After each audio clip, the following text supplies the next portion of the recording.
Dr. Dean Kashiwagi.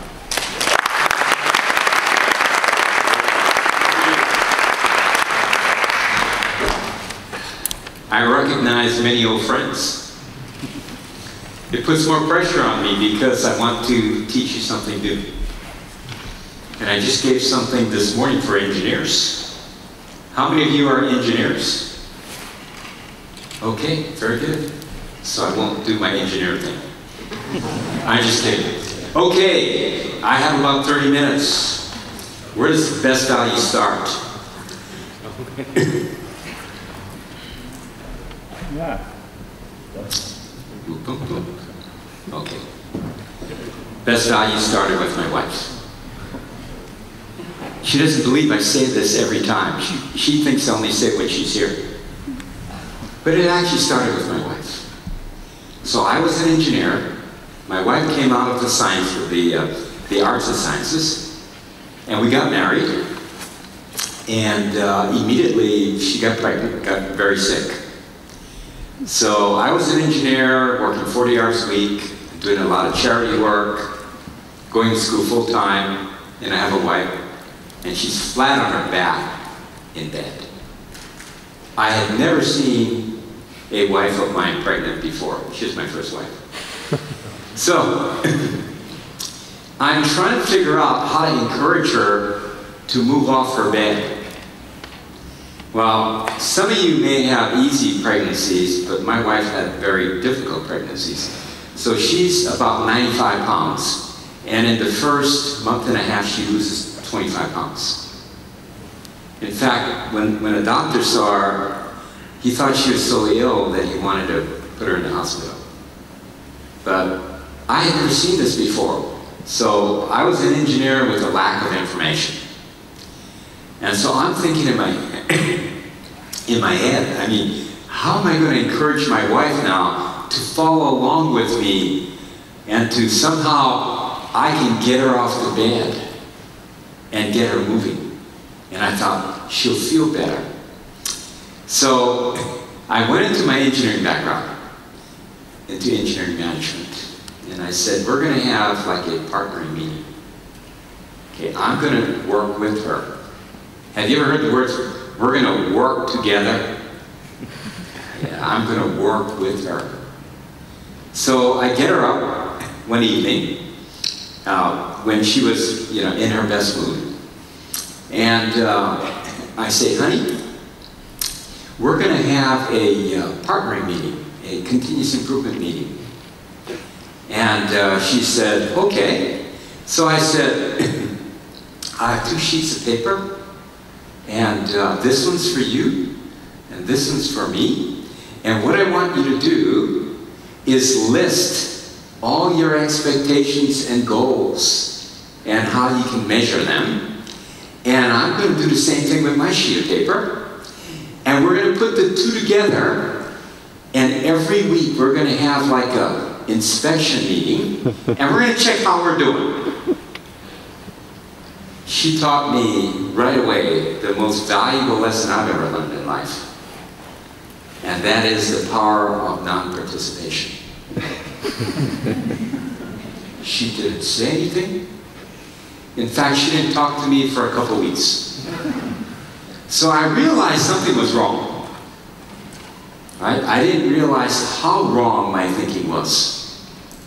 But then she taught me another thing, because after a couple weeks she started talking to me again, and then I said, wow, she seems like she's in a better mood. So I'm going to try this again. Honey, let's have this partnering meeting. You write down your goals and how we're going to measure it, and I'll do mine. And then she taught me really the foundation concept of best value. She said, honey, if you try to influence, impact, or control me in any way, your stress level is going to go up. Your cost is going to go up. And your production is going to go down. And that is the foundation of best value. There is no possible way for one person to control, impact, or influence another person. There's another gentleman here who we chatted, we gave a presentation this morning, and he said, you know, now that I think about it, I have a son, and I told him time after time, don't speed on your bike. Right? Don't speed on your bike.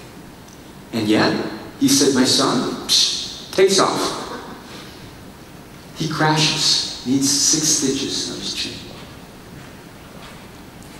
Father got upset. I told you not to speed on your bike. So his solution is get him a bigger bike. One that he has more control over, right? And guess what his son does? Still speeds on his bike. What I'm trying to propose to everyone is, my wife taught me a natural law. You have no influence, impact, or control over any other person or any other entity. So let me take it even further, because as she was teaching me, we had kids. And amazingly, they taught me a better lesson, and they took me to the next level. Because I didn't realize this, but my wife and I and my kids were in silos. And the reason I figured this out is, whenever I talked, they stopped listening. Finally, I grabbed one of my kids and said, why don't you listen to me? And they told me, because your experience came from a different age. We're in a totally different age. Dad, you have no idea what's going on in our life. We're different. Keyword, we're different. Whenever anybody says we're different, that means they're in a what? Silo. Which means that anything anybody else says has no impact, because they're different. I thought about this, and then when my oldest was 19 and my youngest was 4, I looked into my eyes of my oldest and I asked him, what do you want to do in life? And I saw nothing there. There was absolutely nothing there. No movement, nothing. And I realized, without even knowing it, I had copied how my parents had raised me, and I was managing, directing, and controlling my kids. Because I thought, even though I couldn't control my wife, I could control my kids. When looking into the eyes of my oldest child, I realized that I had made a terrible mistake. So I realized with 7 more coming behind him, I would have to make a change. And the change I made was drastic. I would have to even control and discipline myself. And the change was, we were going from a family that was managed, directed, and controlled to a family with absolutely no rules. Absolutely no rules. So I got all the kids together. I said, we're going to a new policy of no rules. And they're very interested in this. I said, Dad, explain more. What does no rules mean? Well, I said, number 1, you never have to ask for approval for anything you do. You can do anything you want to do. They said, really? How about if we don't want to do our chores? Thought about it. Then you don't do your chores. They said, who is going to do our chores if we don't do it? Thought about it. There's only one person left, that's me. I'm going to do your chores. I said, okay, good. Okay, and they said, how about the 4-year-old? Can he do whatever he wants to do? I said, that's fine. He can go to sleep when he wants to. He can eat when he wants to. If he doesn't want to eat, he doesn't have to eat. He can watch whatever he wants on television. He can go out and play with anybody he wants to play with. And of course, the question on their mind was, do we have to do our studies? Only if you want to. It's your choice. Now you might think that I'm totally crazy. But what happened here was something that we face in the supply chain all the time.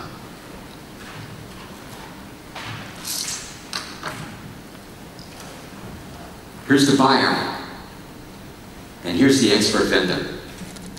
What happens if the buyer keeps telling the expert vendor what to do? Like a parent telling their child what to do. Does the value of their expertise go up or down?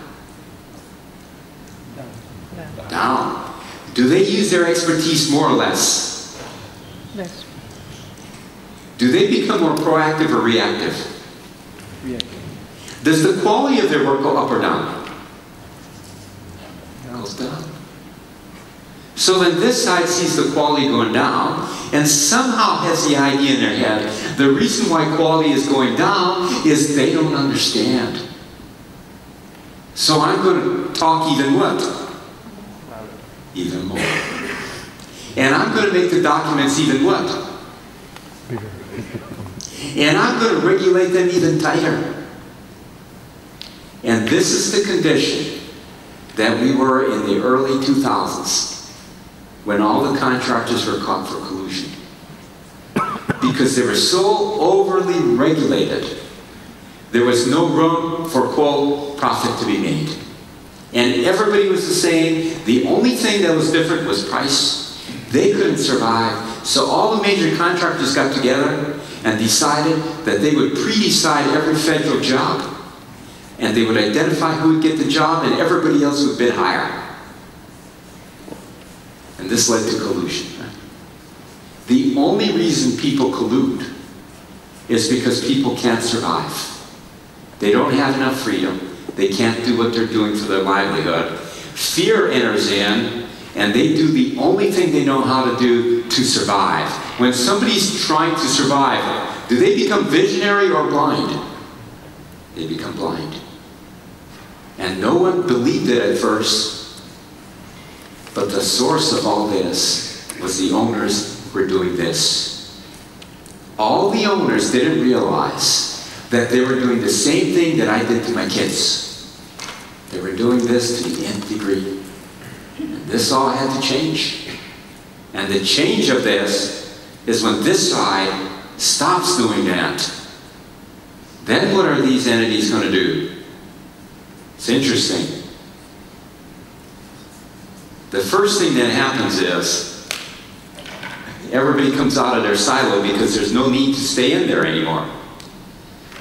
When they come out now, I as a parent had to talk more or talk less? Talk less. I had to change a major cultural tradition in our family. I had to make things simple, which means, is it a good thing when we make our kids think? How many think yes? Okay. If I make my kids think, are they more likely or less likely to understand what I'm saying and then go and do something about it? More likely? Yep. Okay. Okay, look. How many of you ever had the idea that when you talk to your kids, you would talk in like details, make sure they understood everything about what you were saying, right? And that the kids should listen to it. And then maybe we send them to the room to think about it, right? And in the room, a 5-year-old child comes to the realization, oh my goodness, what have I done? And then they're saying, oh my goodness, I put my parents through all that pain. Oh my goodness, what am I going to do about it? How am I ever going to recover? I am never going to do that again. And then come out and be a totally different person. Does that happen? Okay, look, let's look at another way of looking at this. When we want transparency, everybody agrees transparency is a good thing, right? Transparency is when everything is simple. When I release this bottle, everybody knows it's going to fall. You could be an engineer, you could be an architect, you could be a facility manager, you could be a lawyer. Everybody knows when I release this, it's going to fall. So everyone should know when I run 100 tests, and I release this 100 times, what % of the time is the bottle going to stay right there? Zero. Zero. Everybody knows that. Because you realize it's going to fall. Something that is simple is something that we understand. When it's simple, everybody can observe it, everybody knows what to do. They can see the future. When something is simple, which means we understand it, is there more need to think or less need to think? Less. Is there more decision making or less decision making? Less, because you know what's going to happen. Okay, now, when you're talking to your kids, do you want them to think more or think less?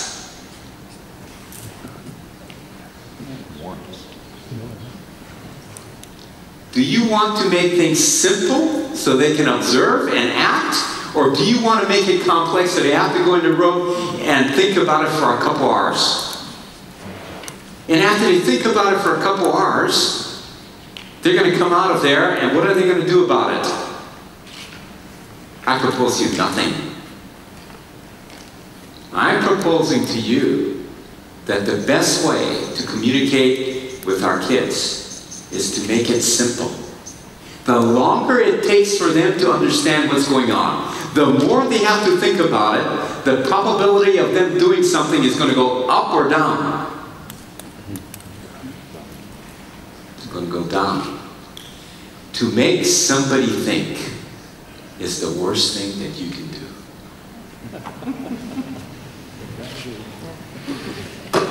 Look, this is a supply chain. Do we want to make the vendors think more or think less? Ah, it's too difficult, too complex an idea. Let's take it in our own organization. Is this a good thing when the boss does this?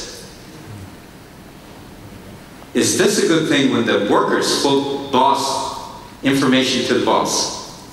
Good thing? How many of you think this is a good thing? Okay, now, when we do this to the boss, does the boss have to think more or think less? More, right? So it's a good thing to make our boss think more. Now, see, some people are already shaking their heads. No, not a good thing to make your boss think. Why? Because when you make your boss think, sooner or later, your boss is going to have to make a decision. And when they make a decision, their risk is going to go up or down. Up. So the only people who flow information and make their boss think are people who want to put their boss at risk so that you can get rid of them. The natural law is you never make your boss think and you never make them make decisions unless you want to get rid of them. The natural law is because you have no control or influence over any other party, and all the information is already there, the more you make people think, their stress level goes what? Their decision making goes up. Their risk goes what? People never realize it's not a good thing to try to make other people think. The only reason people try to make other people think is because they think they have the power of what? Control or influence over the other person. I'm proposing to you that's just not there. So we have to change our paradigm. That's what makes this best value idea so hard. What is best value? Best value is simply, which means the need to think about it goes what? Down. The need to make decisions goes what? Down. Who makes it simple? The expert. Does the expert talk more or talk less? They talk less. They make it simple. Because they actually realize, because they're an expert, that there are many non-experts around. And the only way an expert realizes they can communicate to somebody who doesn't know as much as them is by making it what? Simple. So whenever anybody starts getting complex, I stop them and say, you know, I'm totally lost. Can you make it simple? And if they can't make it simple, there is a natural law that tells me what? Are they an expert or are they a non-expert? They're non-experts, so they get technical, they get detailed, right? We know that because the way engineers, doctors, and all technical people get trained is by details. When we're trying to solve a problem, do we go toward the problem or do we go away from the problem? What do y'all think? If we go toward the problem, do we see more details or fewer details? More. When we get more details, does our stress level go up or down? Goes up. And as we see even more details, do we get more confused or more clear? More confused until we're down here doing this. And now when we're doing this, do we communicate with everybody else more clearly and more simply? Or do we look like we're some type of freak, talking a different language with a secret handshake? Yeah, no one can understand an engineer because they're into the details. No. What we must do, if we see a problem, is step away from the problem. Try to see patterns. Try to see what's going on. We quickly realize that when somebody does this to the other person, right, is this going to get the job done? What's the answer? No. Will this work in the family? No. Will this work with your spouse? No. Has anybody ever figured out, like if you're the father and the husband, because I'm a father and a husband, so I can't speak for wives. But for a father and a husband, has anybody realized that the more you talk, your risk goes up? Like, do you realize that when your spouse comes and says, honey, I want to have a conversation, that a conversation means that she talks? Right?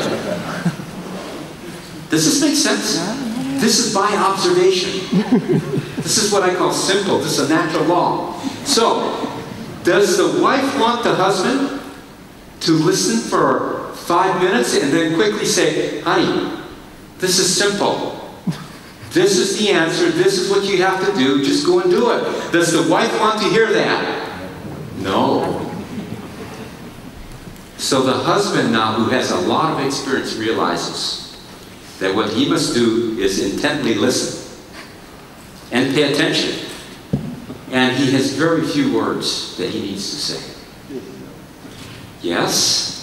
Wow, that's a marvelous idea. How did you ever think of that? Oh my goodness, I couldn't have come up with that solution in a million years. Honey, I'm sorry, it'll never happen again. And with those few keywords, you now have a model husband. Isn't that true? That is true. Right?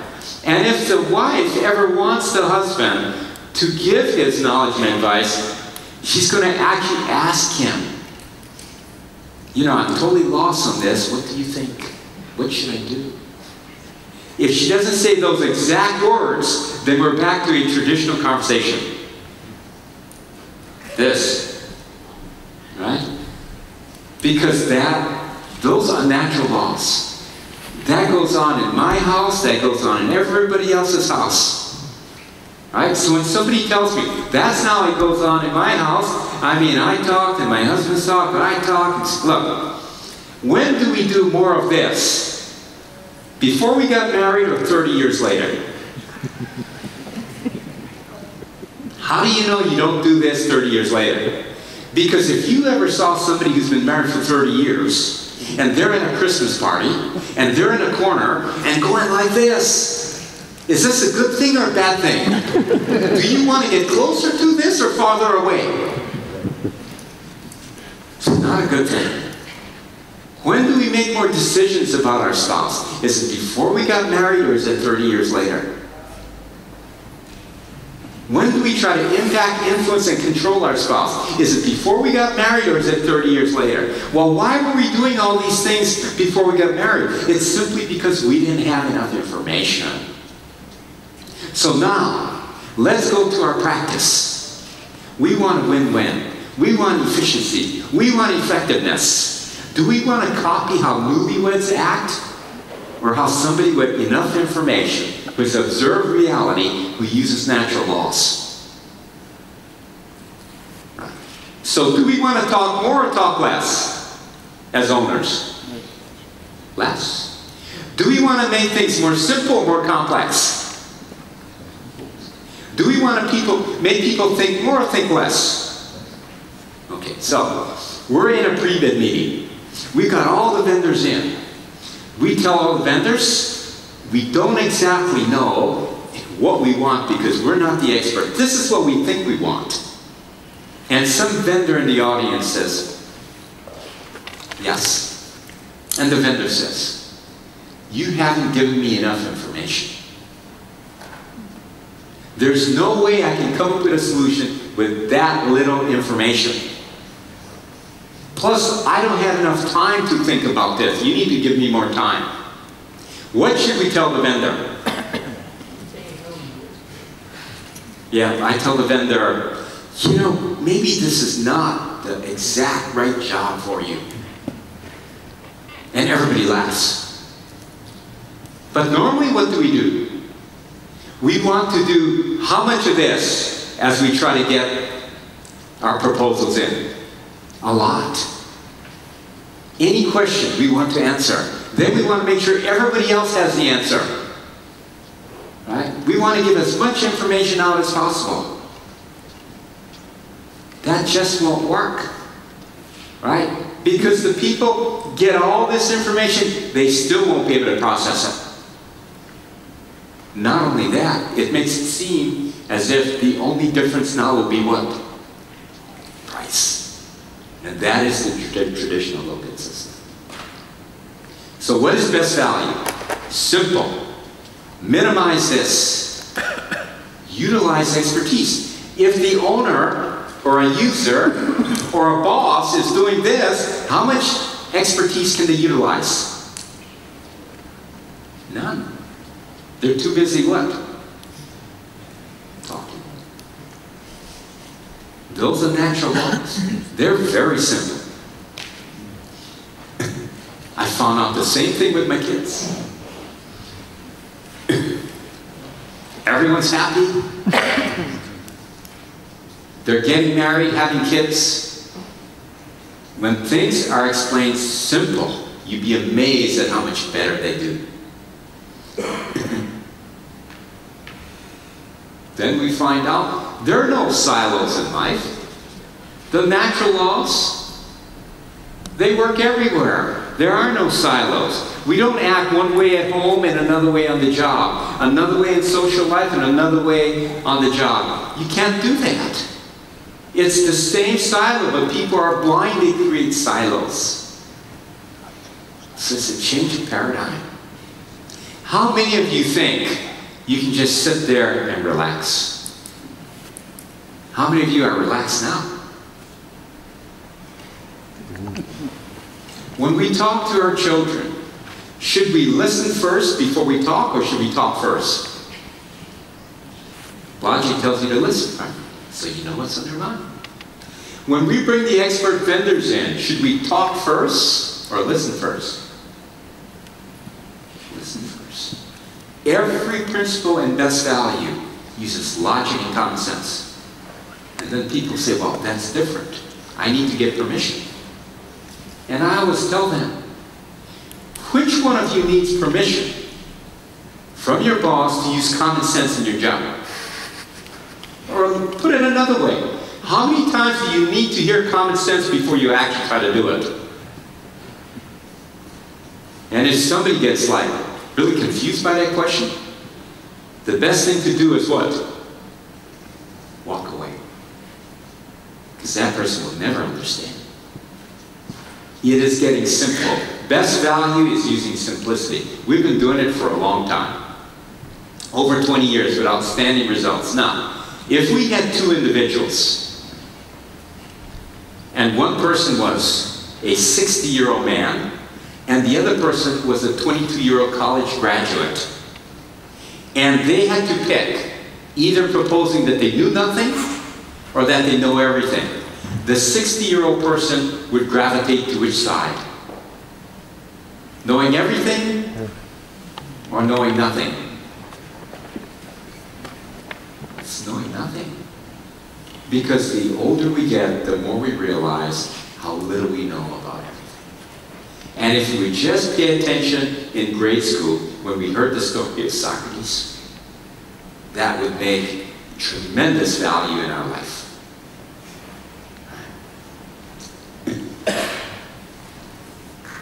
Every event, everything that we see that takes time, starts off with unique initial conditions and ends up with unique final conditions. There is no way to get around this. When we get to the end, we always see that the unique final conditions are connected to the unique initial conditions. There is no way to control, impact, influence the event or anybody in the event to get a set of conditions that are not related to the initial conditions. The cost just goes what? The stress level of everybody goes. But we end up getting the same thing. So, we need a way to minimize the confusion. Because only in confusion do people make decisions. We need to get rid of decisions. How do we do that? By making it simple. How do you make something simple? Let's go back to marriage. This is what they teach newlyweds. This will never work. Why? Because I guarantee you that the young man and the young woman don't know very much. So they're both going to be making what? Decisions. And then one party is going to try to do what to the other party? Control. So you're going to make decisions, then control. This is going to lead to flare-ups, misunderstandings, stress goes up, tempers go up. This will never survive. So, what is the best value solution? This took me 15 years to figure out. So simple. We have to get rid of what? Decision making. People only make decisions when it's not simple. Have to get rid of confusion. So how do you get rid of confusion? I, as a father, the only way I could do it is to admit to myself that anything that went wrong in the family was my fault. No questions asked. My wife burned the dinner, it's my fault. My wife fell down the stairs, it's my fault. Right? Why did she burn the dinner? Because she had too much on her mind. Why did she have too much on her mind? Because I expected too much out of her. Why did she fall on the stairs? Because there wasn't enough lighting. She was tired. She had too much to do. Everything sooner or later comes back to me, it was my fault. And I realized, in order to eliminate all confusion and all decision making, if I flat out said anything that goes wrong is my fault, the stress level of my spouse is going to go up or down? Down. Her time to think about things will go up or down? Oh.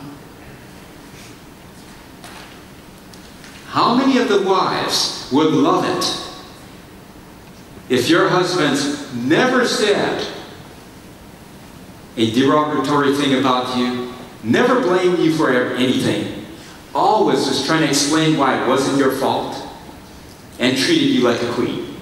What wife would not like this? We all love it, right?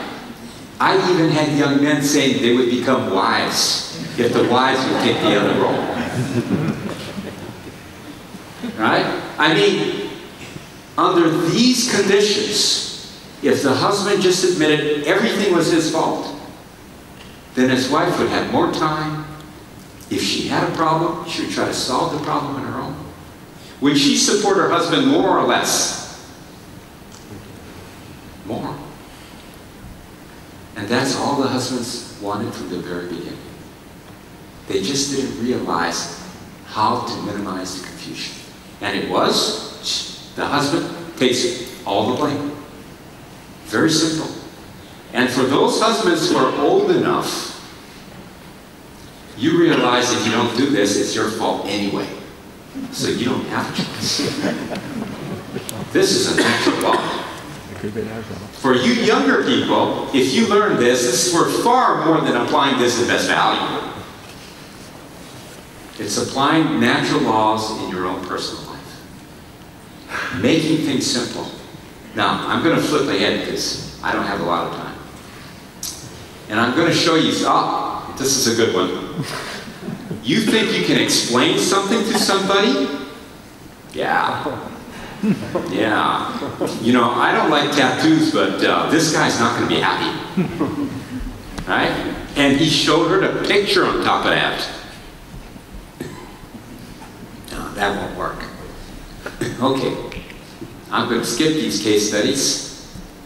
I'm going to go to something that I think has even more impact than all the proof of how much best value can save you. I'm going to go to this.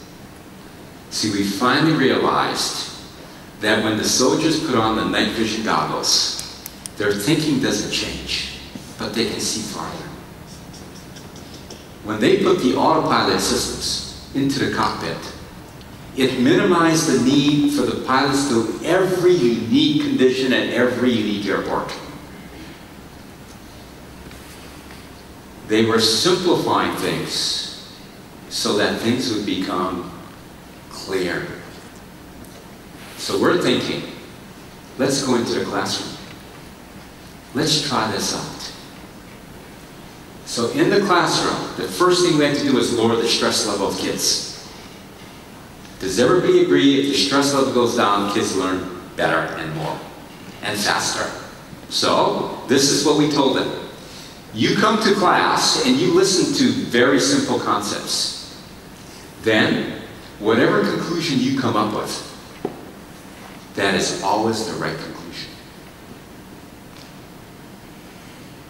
So the kids can never be wrong. Stress level goes down. The kids learn 5 times as quick. And we see them now doing things that are simply mind-boggling. We have kids coming in who are depressed or who are like subject to alcoholism or on some type of drugs or just overall totally stressed with their lives. And in 1 or 2 or 3 semesters, it totally changed. And their parents come back and say, my goodness, how did you make that happen? Or I actually have one of the kids, fellow students, actually come and ask me, what happened to this student? Why did they have such a drastic change?